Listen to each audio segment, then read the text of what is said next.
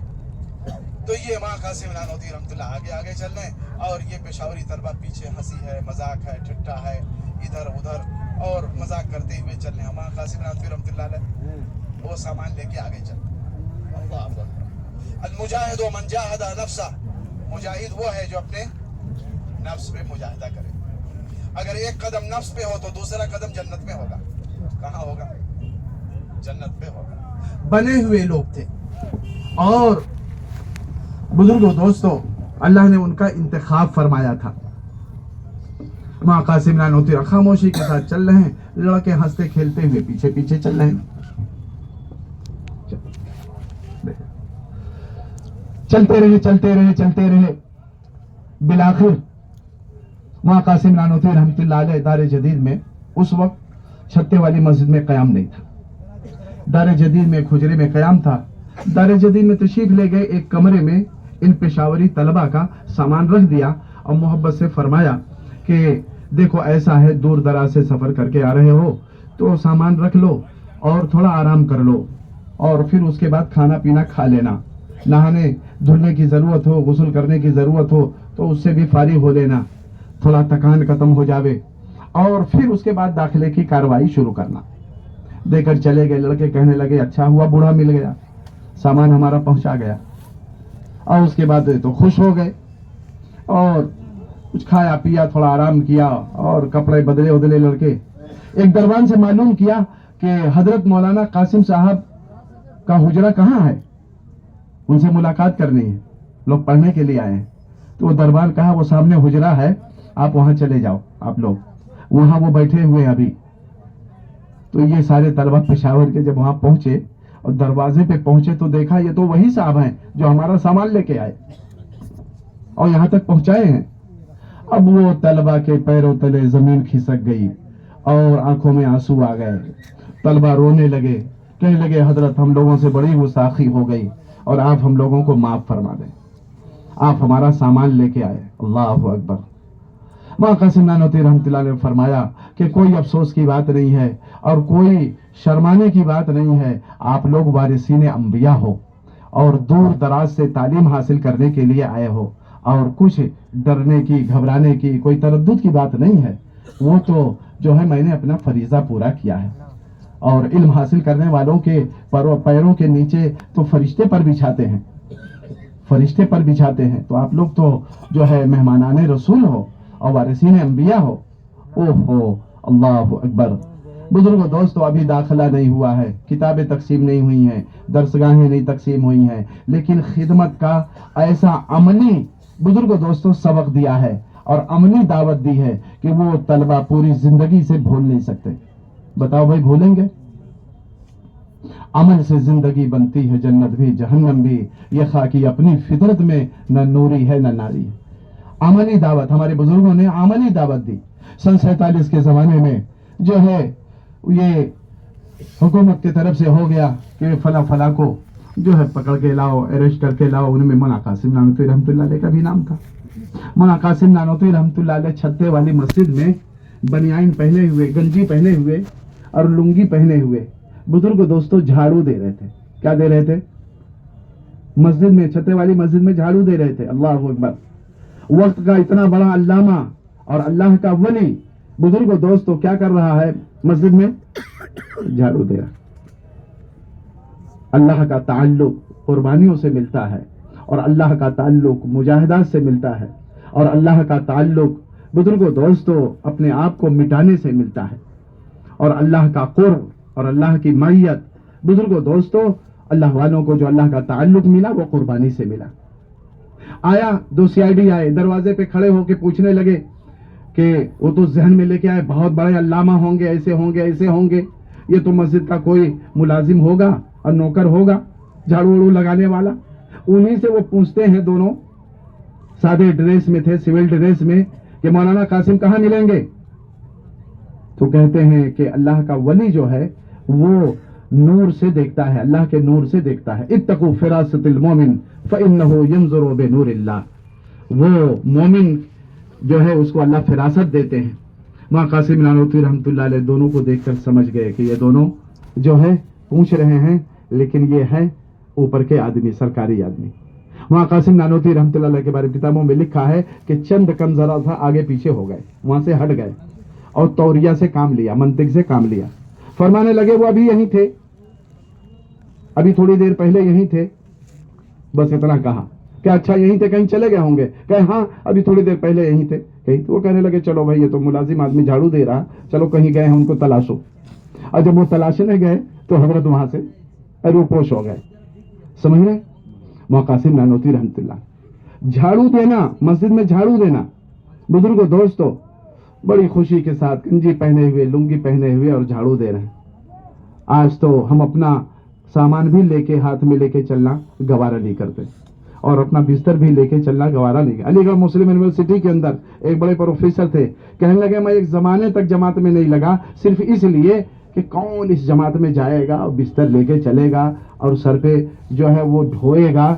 تو میرا آدمی تھا تو وہ میری اٹیچی لے کے چلتا تھا، تو میں جب آتا تھا گھر سے اسٹیشن سے تو میں وہ بھی نئی شیروانی علی گڑھ پاجامہ پہن کے، سمجھ رہے؟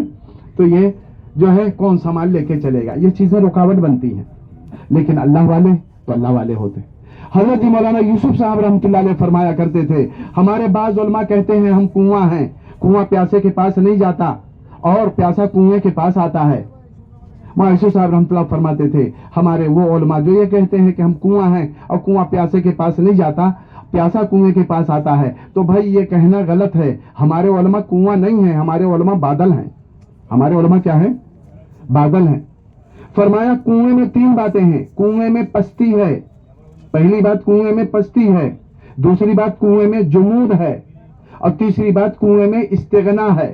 اور فرمایا بادل میں بھی 3 باتیں ہیں. کنویں میں پستی ہے تو بادل میں رفعت ہے، بلندی ہے. کنویں میں جمود ہے تو بادل میں حرکت ہے، اور کنویں میں استغنا ہے تو بادل میں استغنا نہیں ہے، بادل دوڑتا ہے، چلتا ہے. فرمایا علماء بادل ہیں، بادل کا پانی زمین کے لیے رحمت ہے اور بادل کی نقل و حرکت زمین کے لیے رحمت ہے. ایسے علماء کی نقل و حرکت یہ امت کے لیے رحمت ہے. کس کے لیے؟ امت کے لیے.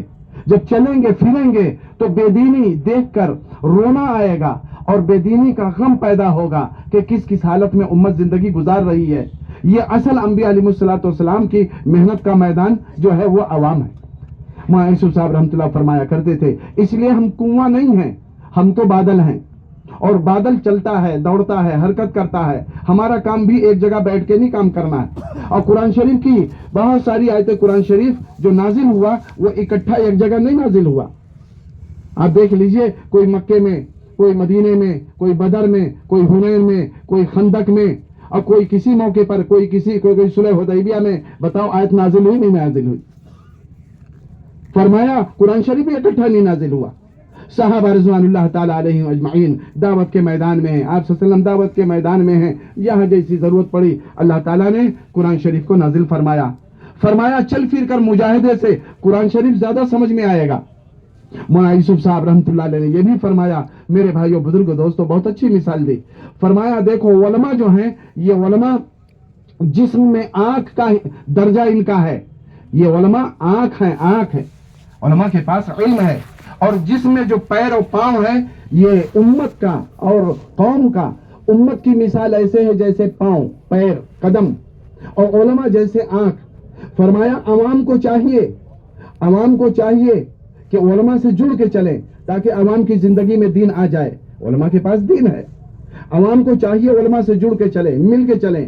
آج باطل پوری محنت کر رہا ہے کہ عوام و علماء میں دوری پیدا ہو جائے، اور جب دور ہو جائیں گے تو پھر عوام کو یہ اہل باطل لے جائیں گے اور زندہ باد اور نعرہ باد کے مردے لگوائیں گے اور ان کی جان اور کا مال غلط جگہ استعمال کروائیں گے.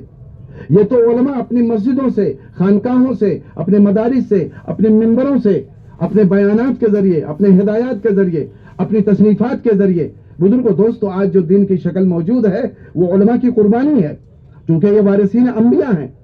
باطل یہ چاہتی ہے کہ بزرگوں دوستو کہ علماء کو عوام سے کاٹ دیا جائے. مولانا یوسف صاحب رحمۃ اللہ فرمایا کہ عوام کو چاہیے علماء سے جڑ کے رہیں. تو کیا ہوگا؟ علماء آنکھ والے ہیں. یہ عوام بھی صحیح راستے پہ منزل پہ پہنچ جائے گی. آگے فرمایا امام یوسف صاحب رحمۃ اللہ علیہ نے, عوام نے اگر علماء کو چھوڑ دیا تو عوام اندھی مانی جائے گی. عوام نے علماء کو چھوڑ دیا تو عوام اندھی ہے, اندھا کہیں بھی گڈھے میں گر جائے اور کنویں میں گر جائے. لیکن آگے یہ بھی فرمایا ہمارے علماء کو بھی چاہیے کہ وہ عوام کو ساتھ لے کے چلے. فرمایا کہ علماء کے بغیر عوام اندھی ہے تو پھر ایسے ہی عوام کے بغیر علماء لنگڑے ہیں. عوام کی مثال پیر جیسی ہے, تو علماء کو بھی چاہیے عوام کو لے کے چلے. اس لیے آج کل جس کے ساتھ عوام ہے بزرگ دوستو وہی آدمی کامیاب ہے. فرماتے تھے علماء کو بھی چاہیے ہم عوام کو, امام کو چاہیے اپنے مقتدیوں کی فکر کرے, اپنے مصلیوں کی فکر کرے, کس کی نماز صحیح ہے کس کی نماز صحیح نہیں ہے, تھوڑا سا وقت دے, التحیات, درود شریف, دعائے قنوت, سورتیں یاد کرا دے, مسئلہ بتا دے. بزرگوں دوستو کیوں, یہ ہمارے مصلی ہیں اور جہاں بھی ہیں جس جگہ بھی ہیں. حضرت امام صاحب دامت برکاتہم بارہا فرماتے ہیں دیکھو عبادات میں جس طرح علماء مقتدا ہیں عوام مقتدی ہے, ویسے دعوت میں بھی علماء مقتدا ہیں عوام مقتدی. عبادات میں جیسے علماء مقتدا ہیں, ہم عالم حافظ قاری کو آگے بڑھاتے ہیں, عوام پیچھے رہتی ہے. فرمایا عبادات میں علماء مقتدا ہیں عوام مقتدی ہے, ویسے دعوت میں بھی علماء مقتدا ہیں اور عوام کیا ہے وہ مقتدی ہے. اور علماء کو چاہیے عوام سے جڑ کے چلیں, عوام کو چاہیے علماء سے جڑ کے چلیں. اور یہ بھی دارالعلوم دیوبند کے اندر اصول ہشتگانہ لکھا ہوا ہے اور اس میں یہ بات لکھی ہوئی ہے کہ دارالعلوم کے لیے کوئی مستقل آمدنی نہیں رہے گی, چندے کے ذریعے مدرسہ چلایا جائے گا, چاہے تھوڑا تھوڑا حاصل کیا جائے. ایک مقصد اس میں یہ بھی تھا کہ علماء کا تعلق عوام سے باقی رہے, علماء کا تعلق عوام سے باقی رہے اور عوام کا تعلق علماء سے باقی رہے. اختلاط سے کیا ہوگا, دین ان کی زندگی میں جائے گا. علماء اہل علم ہیں. میرے بھائیو بزرگوں دوستو, یہ فرمایا حضرت جی مولانا یوسف صاحب رحمۃ اللہ علیہ کے بیانات کے اندر, اور یہ بھی فرمایا کہ سن لو ہماری محنت کا میدان ہمارے صرف طلبہ نہیں ہیں. صاحب مدرسہ بہت بڑا ہے, دورے تک تعلیم ہے, ہفتم تک تعلیم ہے, شرح وقایہ تک تعلیم ہے, یا چلو قدوری تک تعلیم ہے, اور بزرگوں دوستو نور الرضا تک تعلیم ہے. پوری زندگی ہم اسی میں رہیں گے اور کہیں باہر نہیں جائیں گے. الحمدللہ بہت اچھا ہے. اور آپ برا نہ مانے, میں بھی مدرسے سے منسلک ہوں, نظام الدین میں بھی رہتا ہوں, مدارس سے بھی منسلک ہوں.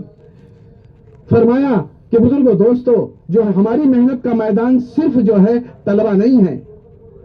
اللہ کے نبی صلی اللہ علیہ وسلم نے پہلے دن جب دعوت کا کام شروع کیا 4 لوگوں نے ایمان قبول کیا. کس نے؟ بالغ مردوں میں ابو بکر رضی اللہ تعالیٰ عنہ, عورتوں میں خدیجہ رضی اللہ تعالیٰ عنہ, اور بچوں میں علی رضی اللہ تعالیٰ عنہ, اور غلاموں میں حضرت زید رضی اللہ تعالیٰ عنہ. 4 لوگ سب سے پہلے ایمان لانے والے ہیں. فرمایا یہ چاروں طبقے مل کے امت بنتی ہے. اگر ایک طبقے پہ ہم نے محنت کیا تو پوری امت پہ محنت نہیں ہوئی. ہم نے صرف طلبہ کو محنت کا میدان بنایا تو پوری امت پہ محنت نہیں ہے. صرف بالغ مردوں کو محنت کا میدان بنایا, پوری امت پہ محنت نہیں ہے. صرف عورتوں اور مستورات کو محنت کا میدان بنایا تو پوری امت پہ محنت نہیں ہے. صرف مزدوروں اور غلاموں کو محنت کا میدان بنایا, پوری امت پہ محنت نہیں ہے. چاروں طبقوں پہ ہماری محنت ہوگی تو بزرگوں دوستو پوری امت پہ محنت ہوگی. چاروں طبقے مل کے امت بنتے ہیں. مولانا یوسف صاحب رحمۃ اللہ علیہ نے فرمایا میرے بھائیوں بزرگوں دوستو کہ دیکھو کسی بھی نبی کا پہلے دن سے اکرام نہیں ہوا ہے اور کسی بھی نبی کا پہلے دن سے استقبال نہیں ہوا ہے. کسی بھی نبی کا پہلے دن سے اکرام نہیں ہوا ہے, نہ استقبال ہوا ہے, نہ خاطر تواضع ہوئی. فرمایا علماء کا اکرام چاہنا بزرگوں دوستو, ہم اکرام چاہیں گے نہیں بلکہ ہم تو انبیاء علیہ الصلوۃ والسلام کی وراثت میں سامنے رکھ کر محنت کریں گے. بزرگوں دوستو چاہے جتنی ہمیں تکلیف اٹھانی پڑے, اور پھر جب تکلیف اٹھائیں گے, اللہ کے نبی صلی اللہ علیہ وسلم نے جب دعوت کا کام شروع فرمایا مکے میں, محنت شروع فرمائی, تو بزرگوں دوستو آپ کے لوگ خون کے پیاسے تھے, آپ کے چہرے پہ تھوک دیا کرتے تھے اور آپ کے چہرے پہ کوڑا کرکٹ ڈالا کرتے تھے. لیکن ایمان لانے کے بعد جب محنت ہوئی لوگ ایمان میں داخل ہوتے گئے. ایک وہ زمانہ تھا کہ عمر فاروق رضی اللہ تعالیٰ عنہ نے بیڑا اٹھایا. ابو جہل نے کہا جو زندہ مردہ ان کا سر قلم کر کے لائے گا اس کو 100 اونٹ ملیں گے. حضرت عمر نے کہا رضی اللہ عنہ نے کسی کو ضمانت بنائیے میں سر لے کے آؤں گا. ایک آدمی کو ضامن بنایا, تلوار ننگی لے کے چلے. واقعہ ہم سب کو معلوم ہے. ایک وہ زمانہ تھا کہ سر لینے کے لیے چلے تھے، لیکن جب اللہ کے نبی صلی اللہ علیہ وسلم نے دعا مانگی اور اپنے بہن کے گھر گئے اور پھر اللہ نے ہدایت دے دی تو وہی حضرت عمر ہے رضی اللہ تعالیٰ عنہ، بزرگوں دوستوں، سب سے زیادہ سرکار کو چاہنے والے بن گئے۔ جو لوگ خون کے پیاسے تھے وہ سرکار کے خون کو پینے والے بن گئے، اور جو لوگ آپ پہ تھوکنے والے تھے وہ آپ کے تھوک کو ہاتھوں میں لے کر اور وضو کا پانی لے کر اپنے بدنوں پہ ملنے والے بن گئے۔ یہ کیوں؟ جب دین زندگی میں آ گیا تو پہلے دن سے اکرام نہیں ہوتا اور پہلے دن سے استقبال نہیں ہوتا، پہلے تو آدمی کو والذین جاہدوا فینا لنہدینہم سبلنا وان اللہ لمع المحسنین، مجاہدے پر اللہ نے ہدایت کا وعدہ فرمایا ہے۔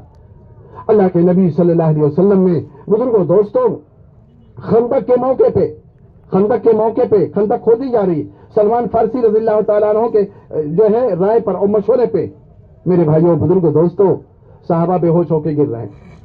صحابی نے اٹھایا اپنا کرتا اور دکھایا، یا رسول اللہ صلی اللہ علیہ وسلم، ہمارے پیٹوں پہ پتھر بد گئے۔ نبی پاک صلی اللہ علیہ وسلم نے اپنا کرتا اٹھایا، قمیص اٹھایا اور اس کے بعد فرمایا کہ اگر تمہارے پیٹ پر ایک پتھر ہے تو تمہارے نبی کے پیٹ پہ 2 پتھر ہے۔ کتنا ہے؟ فرمایا علماء نے کہ اگر ذمہ دار ڈبل قربانی پہ ہوگا تو عوام سنگل پہ آئے گی۔ علماء ذمہ دار ہیں، ان کو قربانی بڑھانی پڑے گی۔ یہ ذمہ دار ڈبل قربانی پہ ہوں گے تو عوام سنگل پہ آئے گی، اور اگر ذمہ دار ہی سنگل پہ رہے گا تو عوام تو اس سے دور ہو جائے گی۔ اللہ کے نبی صلی اللہ علیہ وسلم نے یہ دعا فرمائی، اللہم لا عیش الا عیش الاخرہ، اے اللہ کوئی عیش و آرام نہیں ہے، آخرت میں عیش و آرام ہے، دنیا تو محنت کی جگہ ہے۔ فاغفر الانصار والمہاجرہ، انصار و مہاجرین کے اللہ تو مغفرت فرما۔ تو صحابہ خوش ہو گئے۔ صحابہ نے اس کا جواب دیا، نحن الذین بایعوا محمدا، ہم وہ لوگ ہیں کہ نبی صلی اللہ علیہ وسلم کے ہاتھ پہ ہم نے بیعت کی ہے، علی الجہاد ما بقینا ابدا، جب تک ہم زندہ رہیں گے دین کی محنت کرتے رہیں گے۔ میں کر رہا تھا بزرگوں دوستو، اللہ تعالیٰ نے ہم سب کو یہ ذمہ داری دی ہے اور وارث بنایا ہے، اور سب سے بڑا اعزاز اللہ نے بخشا ہے یہ وراثت میں۔ آخری بات یہ عرض کر کے میں بات ختم کرتا ہوں، جیسے ہم کو بزرگوں دوستو مقام ملا ہے ویسے ہم کو ذمہ داری ملی۔ اس وقت الحمدللہ بزرگوں دوستو قریب 30-35 جماعتیں دوسرے سال میں گئیں، اور وہ دوسرا سال عربوں میں لگا کر موریتانیہ ہے، سوڈان ہے، صومالیہ ہے، اور آپ کے جبوتی ہے، حبشہ ہے، قطر ہے، کویت ہے، اردن ہے، بزرگوں دوستو ملیشیا ہے، انڈونیشیا ہے، اسی طریقے سے اور دیگر ملکوں میں بھی کام کر کے واپس آ گئیں۔ اس وقت قریب 70 جماعتیں دوسرے سال کے لیے علماء کی تیار ہیں جو اور ملکوں میں جانے کے لیے۔ بزرگوں دوستو 4-4 مہینے جدے میں گئیں، مدینے میں گئیں، دمام میں گئیں، بحرین میں گئیں، ریاض میں گئیں، 4-4 مہینے، اور وہ بھی علماء کی جماعت۔ ایک زمانہ تھا مولانا الیاس صاحب رحمۃ اللہ فرمایا کرتے تھے، کاش ایک جماعت میں ایک عالم ہوتا اور ایک جو ہے قاری ہوتا، قاری قرآن صحیح کراتا، عالم مسئلے بتاتا۔ آج علماء کی مستقل جماعتیں چل کے جا رہی ہیں۔ یہ علم میں نے جو عرض کیا ہے، یہ علم اوروں کے پاس نہیں ہے، یہ علم ہمارے پاس ہے۔ علم کی حفاظت کیسے ہوگی؟ فرمایا علم کی حفاظت عمل سے ہوگی، قلم سے نہیں ہوگی۔ قلم سے کتابت ہوتی ہے، عمل سے حفاظت ہوتی ہے۔ علماء نے مثالیں دی ہیں، علم پرندہ ہے اور عمل پجڑا ہے۔ جیسے ایک پرندہ اور چڑیا ہو، اس کو محفوظ رکھنے کے لیے لوہے کا پجڑا لاؤ، داخل کر دو، کہیں اڑ کے نہیں جائے گا۔ فرمایا ایسے علم پرندہ ہے، عمل پجڑا ہے۔ جو علم ہے عمل شروع کر دو، وہ علم محفوظ ہو جائے گا، ورنہ اگر عمل چھوڑ دیا تو پھر وہ علم بھی نکل جائے گا۔ العلم وسیلہ لکل فضیلہ، علم جو ہے یہ وسیلہ ہے اور ذریعہ ہے ہر مقام کو حاصل کرنے کے لیے۔ ایک صحابی حاضر ہوئے، کہنے لگے یا رسول اللہ صلی اللہ علیہ وسلم، سب سے بڑا میں عبادت گزار بننا چاہتا ہوں۔ آپ نے فرمایا اتق المحارم تکن اعبد الناس، حرام سے بچ جاؤ، بڑے عابد ہو جاؤ گے۔ ایک صحابی دوسرے حاضر ہوئے، کہنے لگے یا رسول اللہ صلی اللہ علیہ وسلم، سب سے بڑا عالم اور علامہ بننا چاہتا ہوں۔ آپ نے فرمایا اتق اللہ تکن عالم الناس، اللہ کا تقوی پیدا کر لو، سب سے بڑے عالم بن جاؤ گے۔ بزرگوں دوستو کلمہ کیا ہے؟ من قال لا الہ الا اللہ مخلصا دخل الجنہ، جو اخلاص کے ساتھ کلمہ پڑھے گا وہ جنت میں جائے گا۔ قیل وما اخلاصھا، اس کا اخلاص کیا ہے؟ قال ان تحجزہ عن محارم اللہ، کلمے کا اخلاص یہ ہے کہ حرام سے روک دے۔ اگر حرام سے کوئی نہیں رک رہا ہے تو اس حدیث شریف کی روشنی میں یہ بات کہی جا سکتی ہے، ابھی ہم اپنے کلمے میں ناقص ہیں، ابھی ہم کو کلمے کا اخلاص حاصل نہیں ہوا ہے۔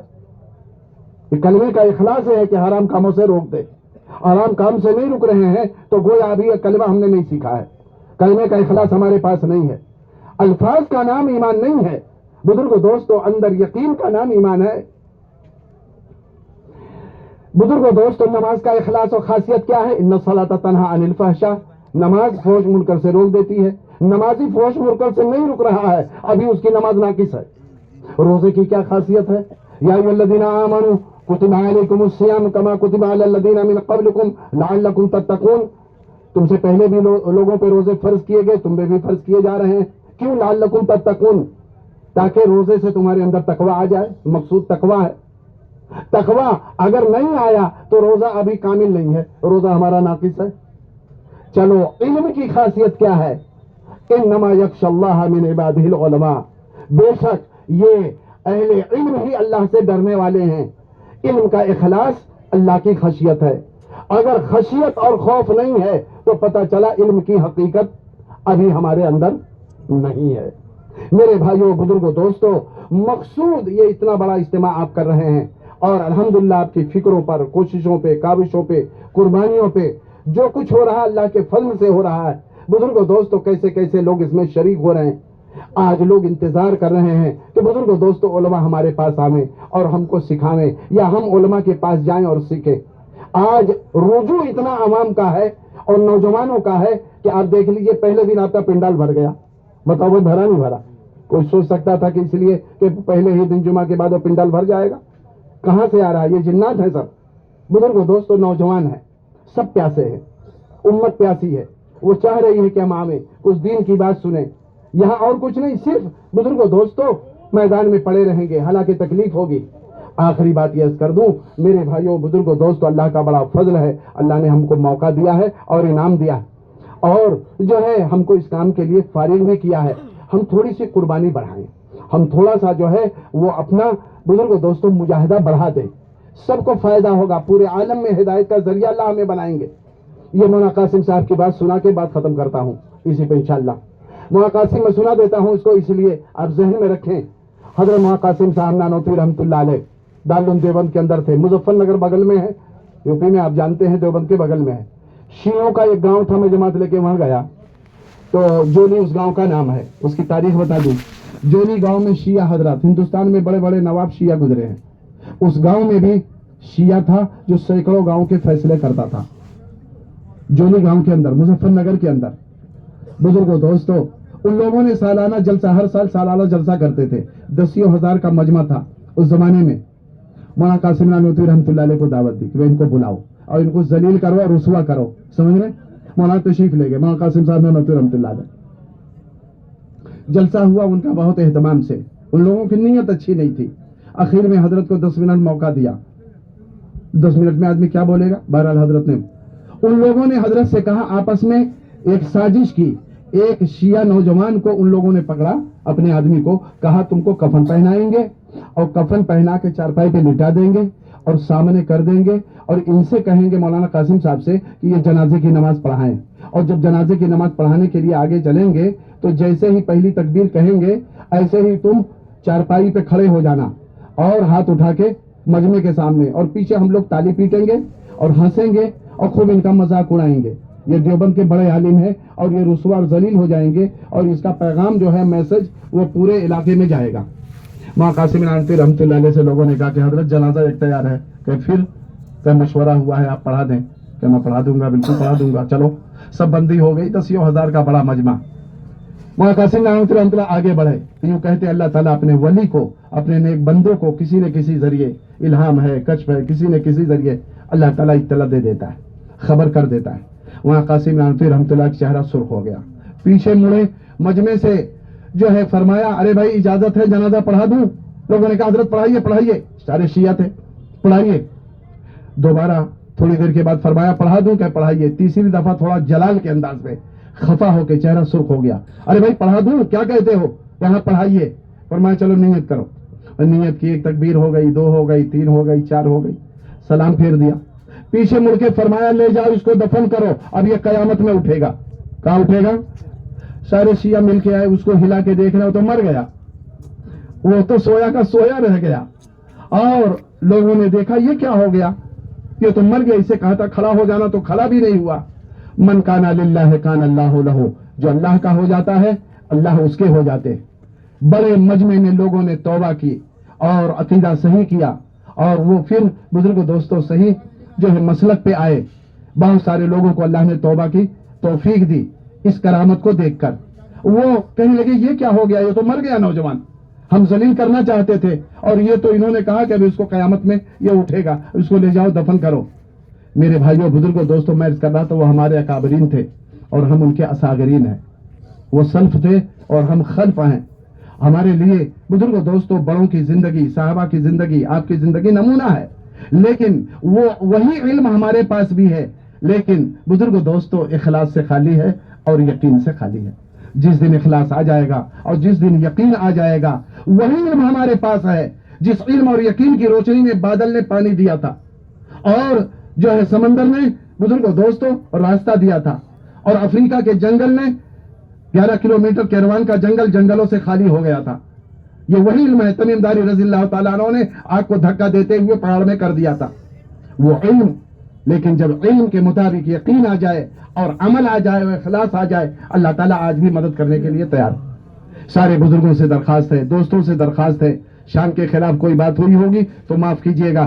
اس لیے سب سے پہلے میری درخواست یہ ہے, وہ علماء کرام ذرا سا زحمت فرما کر کھڑے ہو جائے جن کا 1 سال لگ چکا, دوسرا سال لگ چکا ہے. دوسرے سال لگائے ہوئے کتنے علماء ہیں بھائی یہاں؟ نہیں ہے. جن کا سال لگ چکا ہے وہ کھڑے ہو جائیں, سال والے علماء کھڑے ہو جائیں جلدی جلدی, وقت زیادہ ہو گیا. اللہ قبول فرمائے, اللہ مدد فرمائے. ماشاءاللہ ماشاءاللہ.